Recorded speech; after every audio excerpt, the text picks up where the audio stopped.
Sa malapit na hinaharap, isang kakilakilabot na krisis ang kumakalat sa Europa at ang mga tao ay kulang sa mga pangunahing pangangailangan. Malapit nang bumagsak ang mga pamahalaan at pumalit ang isang totalitarian na rehimen na tinatawag na not enough at all na nagpasya na harapin ang kakulangan sa mapagkukunan sa pamamagitan ng pagpuksa sa mga tao.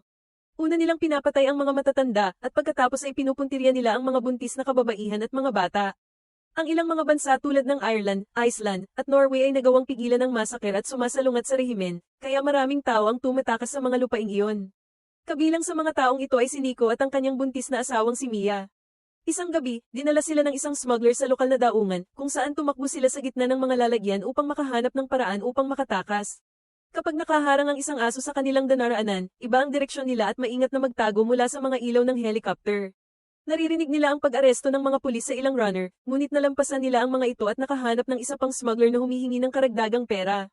Malaki na ang ibinayad nila, kaya wala silang choice kundi ibigay sa kanya ang kanilang wedding rings. Pagkatapos ay pumasok ang mag-asawa sa likod ng isang truck kasama ang isang grupo ng mga kababaihan na tumatakas din kasama ang kanilang mga anak at kahit isang aso. Tinanggal ni Mia ang benda na nakatago sa kanyang tiyan at nag-aalala dahil matagal na niyang hindi naramdaman ang paggalaw ng sanggol. Gayunpaman, itinuro sa kanya ni Nico kung saan makikita ang lugar sa paa ng sanggol dahil doon palaging sumipa ang bata. Binigyan din niya siya ng Snickers bar na iniipon niya para makakain pagdating nila sa Ireland bilang munting premyo sa pagdiriwang. Matapos gumamit ng drill ang isa sa mga refugee para batasin ang truck at pasukin ang ilaw, pinanood ni Mia ang iba pang mga bata at nakonsensya dahil iniwan nila ni Nico ang kanilang unang anak, ngunit ipinaalala sa kanya ni Nico na inalis siya ng mga sundalo kaya ibig sabihin patay na siya. Pagkatapos lamang ng ilang oras ng paglalakbay, huminto ang truck upang kunin ang higit pang mga refugee. Ang mga tao ay mabilis na sumugod sa loob at ang truck ay masyadong masikip, kaya ang smuggler ay nagpahayag na hahatiin nila ang grupo sa dalawa, na iwan ang mga babae at bata dito at ang mga lalaki ay sasakay sa ibang sasakyan. Sinusubukang ipaliwanag ni Nico na nakasakay na siya sa truck na ito kasama ang kanyang asawa mula pa noon, ngunit hindi siya pinansin at inalis. Nakasara ang mga pinto at kailangang bantayan ni Mia sa isang butas kung paano nawala ang kanyang asawa, kaya ginamit niya ang kanyang telepono para makipag-ugnayan sa kanya. Sinabi sa kanya ni Nico na huwag mag-alala dahil ang mga truck ay papunta sa parehong direksyon, kaya sila ay muling magsasama mamaya. Sa ngayon kailangan niyang isave ang baterya at bantayan ang kanilang mga bagay.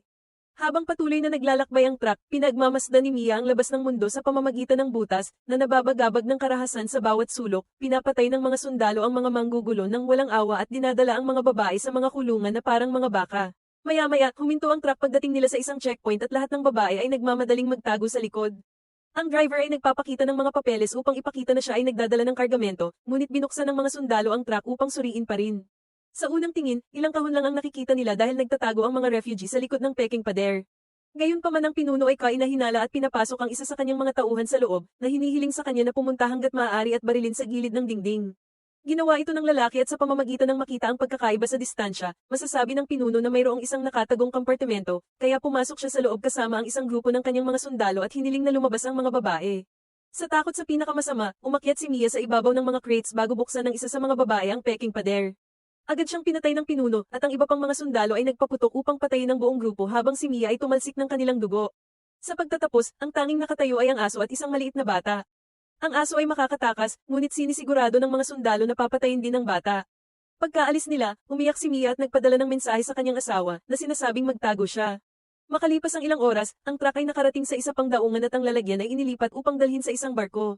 Sinubukan ni Mia na tawagan si Nico, ngunit hindi niya ito sinagot, kaya nag-iwan na lang siya ng isa pang mensahe na nagsasabing dinadala siya ng barko. Pagkatapos ay tiningnan niya ang mga bagay sa kanyang bag at binuksan ng ilaw bago siya nakatulog. Maya-maya, nagising si Mia nang magsimulang manginig ang lalagyan. Sa mga butas na iniwan ng mga bala, nakikita niya ang mga mandaragat na tumatakbo sa paligid dahil binasura ng malakas na bagyo ang barko. Si Mia ay nagsimulang sumigaw para sa tulong habang ang pagyanig ay nagpagulong-gulong sa kanya, na nasaktan hanggang sa bigla siyang natambo ng isang biglaang paglapag.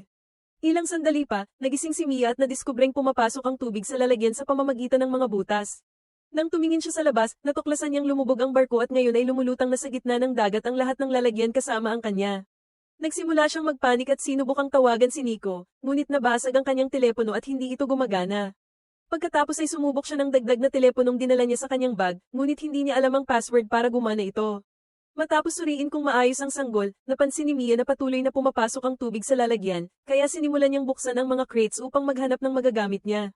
Sa kasamaang palad, mayroon lang silang mga bagay tulad ng mga plastik na lalagyan, telebisyon, alkohol, at earbud. Nakahanap din siya ng isang bungkus ng hoodies at nagsuot ng isa.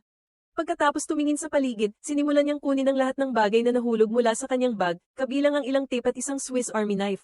Pagkatapos maglagay ng tape sa mga butas para pabagalin ang tubig, hinanap ni Mia ang kanyang talaarawan at nakahanap ng ginhawa sa isang larawan ng kanyang pamilya.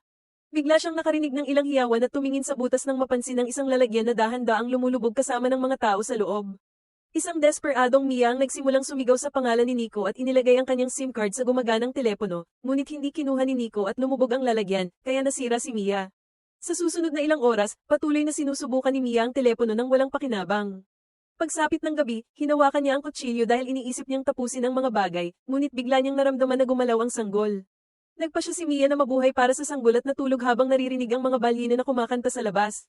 Ilang sandali pa, napansin ni Mia ang isang nakasabit na crate na nanginginig at lumayo siya sa daan bago ito mahulog. Gayunpaman, nagiging sanhi ito ng tubig upang simulan ang pagpuno ng lalagyan sa napakabilis, at iniisip ni Mia na malapit na siyang malunod nang bigla na lang siyang nagising at napagtanto na isa lamang itong bangungot. Natuklasan niyang natanggal ang tape at lumalala ang tubig, kaya itinulak niya ang isang crate sa ilalim ng nakasabit at pinakawalan ito gamit ang kanyang kutsilyo, para lamang makakita ng mas maraming plastik na lalagyan. Sa una ay bigo siya ngunit binibigyan nila siya ng ideya, tinatanggal niya ang goma mula sa mga talukap ng mata at ginagamit ito upang takpan ang mas mababang mga butas. Pagkatapos ay kumuha siya ng hose mula sa isang makina sa isa sa maraming mga crates at inilagay ito sa isa pang butas upang mailabas ang tubig sa pamamagitan nito. Inilipat din niya ang dalawang crates sa dingding upang magkaroon siya ng lugar na mahiga, at minarkahan ang mga antas ng tubig ng mas maraming tape, na binibilang ang mga araw hanggang sa maabot nito ang limitasyon. Matapos subukang muli ang telepono nang hindi nagtagumpay, naglagay si Mia ng ilang wire mula sa earbuds at isinasabit ang mga litrato mula sa kanyang diary para matuyo ang mga ito. Pagkatapos ay tinitingnan niya ang kanyang mga supply, tinitiyak na mairarasyon ng tama ang kanyang mga bote ng tubig at ang kanyang pagkain, natuklasan din niyang gumagana pa rin ang drill at lighter na ibinaba ng ibang tao. Biglang tumatawag ang kanyang telepono mula sa isang hindi kilalang numero at sinagot ni Mia upang malaman na si Nico iyon. Hindi siya nakasagot noon dahil namatay ang baterya niya, at buhay siya dahil niloko sila ng ibang driver. Sa halip na dalhin sila sa daungan, iniwan niya ang grupo sa labas ng lungsod. Sinabi sa kanya ni Mia kung ano ang nangyari sa kanya at nangako si Nico na ililigtas niya siya, ngunit sa ngayon, kailangan niyang ipagpatuloy ang pagtitipid ng baterya at upang mabuhay para sa kanilang anak. Biglang nakaramdam ng paninikip si Mia at nakiusap sa sanggol na maghintay ng kaunti pa. Kinagat niya ang kanyang sandwich at inilipat ang mga crates sa paligid, ngunit hindi nagtagal ay napalitan ng pagkabagot. Napansin niyang may paparating na bagyo at nakaramdam siya ng panibagong pag-urong, kaya umaasa siyang isa itong maling alarma. Pagkaraan ng ilang sandali, siya ay naging mali, ang bagyo ay dumating upang iling ang lalagyan at ang sanggol ay talagang darating. Napasigaw si Mia sa sakit nang magsimulang pumasok muli ang tubig sa lalagyan at tumunog ang kanyang telepono, ngunit dumulas ito sa kanyang kamay nang sinubukan niyang sagutin. Nang walang ibang pagpipilian, hinubad ni Mia ang kanyang damit at isinabit sa mga lubid ng crates habang siya ay tumayo at isinilang ang sanggol sa tubig. Ang pusod ay nakapulupot sa leeg ng sanggol, ngunit mabilis itong tinanggal ni Mia at tinapat ang likod ng sanggol hanggang sa siya ay umiyak. Pagkatapos ay umakyat si Mia sa ibabaw ng isang crate at sumabit sa bata, naghihintay na dumaan ang bagyo. Kinaumagahan, naramdaman ni Mia ang paglabas ng inunan sa kanyang katawan at inilagay ito sa isang plastik na lalagyan. Pagkatapos ay inayos niya ang lugar hanggat kaya niya at inilagay ang sanggol sa isang maliit na kahon na may hoodie habang sinusuri niya ang kanyang mga gamit. Kumakain siya ng kaunting pagkain mula sa isang lata, ngunit nasira ng tubig ang telepono at hindi gumagana. Ang masama pa nito, hindi tumitigil sa pag-iyak ang sanggol at sinubukan ni Mia na pasusuhin siya nang hindi nagtagumpay. Nang marinig ni Mia ang tunog ng langit-ngit ng lalagyan, nakakuha siya ng ideya, ginamit niya ang drill at nagsimulang gumawa ng mga butas sa kisame, umaasang maputol ang isang parisukat na magpapalabas sa kanya. Gayunpaman, ang ingay ay nagpapaiyak sa sanggol. Pinipilit niyang pakalmayan siya ngunit kahit kumanta ay hindi gumana at si Mia ay pumutol, sinisigawan ang kawawang bata. At least kapag na-realize niya ang ginawa niya ay agad siyang humingi ng tawad. Ilang sandali pa, naramdaman ni Mia ang reaksyon ng kanyang dibdib at sinubukang muli ang sanggol, sa pagkakataong ito ay lumabas ang gatas at sa wakas ay nagpapakain ng bata. Nang magsimula na ang pagod, hindi napigilan ni Mia ang sarili na tapusin ang lahat ng pagkain na mayroon siya. Pagkatapos ay bumalik siya sa pag-drill sa kisame, ngunit sa kasamaang palad ang drill ay naubusan ng baterya bago siya matapos. Pagkatapos ay ibinalik niya ang SIM card sa orihinal na telepono, ngunit hindi pa rin niya ito magawang gumana. Sa wakas ay napunta sa kanya ang pagkabigo at sinimulan niyang ihagis ang lahat ng kanyang mga gamit sa galit. Nang mahanap niya ang kutsilyo, sinubukan niyang gamitin ito sa mga butas sa kisame para tapusin ang trabaho, ngunit nagsimula itong sumakit sa kanyang mga kamay. Habang lumilipas ang panahon, walang ibang magawa si Mia kundi alagaan ang sanggol, paminsan-minsan ay binabasa ang balat ng bata upang matulungan siya sa init. Kapag sinusubukan niyang matulog, ang hirap talaga dahil kumakalamang siya niya sa kakulangan ng pagkain. Sa huli ay nanalo ang desperasyon at nagpa siya si Mia na kainin ang sarili niyang inunan. Bigla niyang narinig muli ang mga balyena sa labas, at nang siya ay tumingin sa labas, ang balyena ay tumama sa lalagyan, na naging dahilan upang muling umiyak ang sanggol. Tumugon si Mia sa pamamagitan ng paghampas sa mga dingding ng lalagyan, na muling tinakat ang balyena. Kinaumagahan, muling sinubukan ni Mia gamit ang kutsilyo at ang mga butas, para lang masira ang kutsilyo. Hindi pa rin gumagana ang telepono, at kailangang inumin ni Mia ang huling bahagi ng malinis na tubig. Nahihilo dahil sa init, si Mia ay pumitas ng tubig dagat at itinapon ito sa kanyang ulo, pagkatapos ay sinimulan niyang dilaan ang mga patak ng tubig mula sa kisame. Sa kasamaang palad, ito ay nagpapasakit sa kanya pagkatapos ng ilang minuto. Lumalala lang ang pagkahilo habang tumatagal at biglang may nakitang paper plane si Mia na lumapag sa kanyang mga paa. Sa sandaling iyon ay lumitaw ang kanyang unang anak na babae, sinisisi ang kanyang ina sa kanyang pagkamatay sa mga kamay ng mga sundalo. Umiiyak si Mia nang sumulpot si Nico sa tabi niya na nagpapaalala sa kanya na hindi niya kasalanan. Nang magising si Mia mula sa panaginip na ito, gama ng pakiramdam niya dahil sa wakas ay umuulan at ang tubig ay bumabagsak sa mga butas. Sinisigurado ni Mia na uminom ng tubig at mag-iipon ng marami hanggat kaya niya sa mga plastik na lalagyan.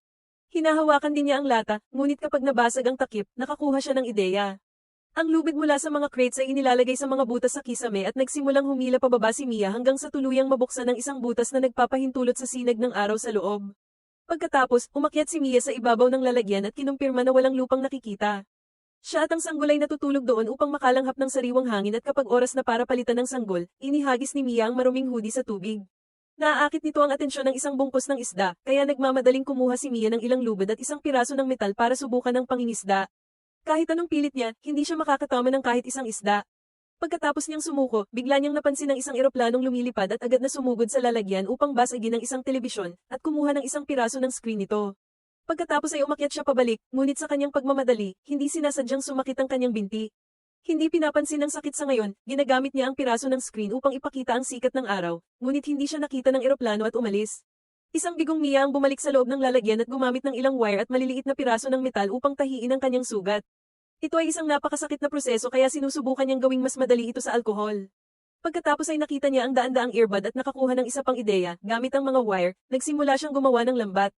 Kapag tapos na ito, itinapon niya ito sa dagat gamit ang maruming tela at sa wakas ay nakakuha siya ng bitag ng isda, na agad niyang kinakain ng hilaw. Sa mga sumunod na araw, nagsusumikap si Mia sa kanyang kaligtasan. Patuloy niyang inaalis ang tubig mula sa lalagyan gamit ang hose, at patuloy siyang matagumpay na nangingisda gamit ang lambat, na nagliligpit ng maraming isda sa mga plastik na lalagyan.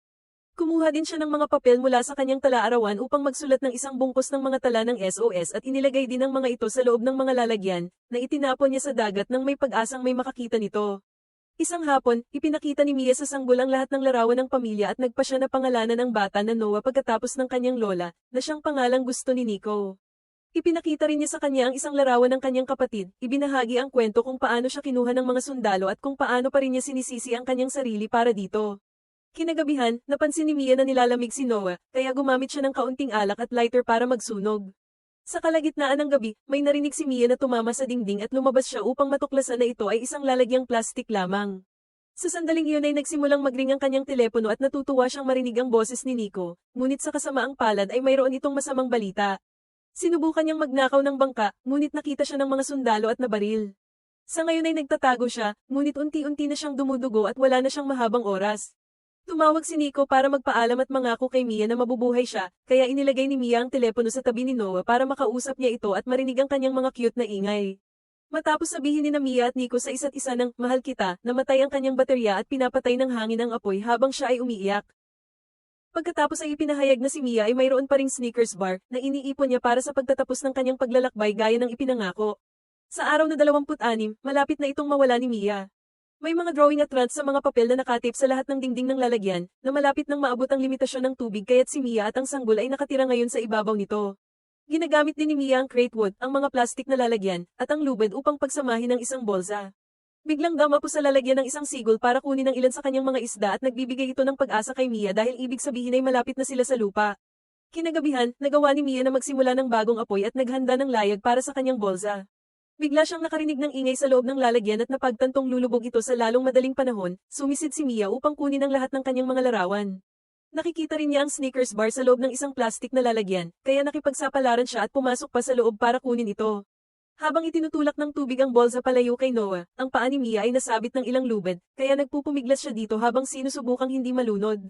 Gamit ang isang piraso ng metal, nagawa niyang putulin ang lubid at mabilis na lumangoy palabas ng lalagyan bago ito tuluyang lumubog. Nang makarating si Mia sa ibabaw, natakot siyang malaman na hindi niya nakikita si Noah. Sa sandaling iyon, dumaan ang ilang sandali at naglabas ng tubig, na tumama kay Noah at nagpaiyak sa kanya. Ngayon ay maaaring sundin ni Mia ang direksyon ng ingay at muling makasama ang kanyang anak na babae. Kinaumagahan habang lumulutang sila, binuksan ni Mia ang isang plastik na lalagyan at nagtapon ng ilang isda, umaasang makaakit ng ilang ibon. Di nagtagal, lumilipad sa itaas nila ang isang grupo ng mga sigol, at napansin ito ng isang bangka na naglalayag sa malapit. Agad nilang kinuha ang bangka sa direksyong iyon at iniligtas ang maliit na bolsa, natagpuan si Noah sa loob na buhay at maayos. May lubid din na lumalabas sa bolsa at nahuhulog sa dagat, kaya sinimulan ng mga mandaragat ang paghila hanggang sa lumabas ang katawan ni Mia. Agad na nagsimulang magkapor ang mga mandaragat ngunit hindi nagising si Mia, gayunpaman, tumanggi silang sumuko para sa kapakanan ng sanggol.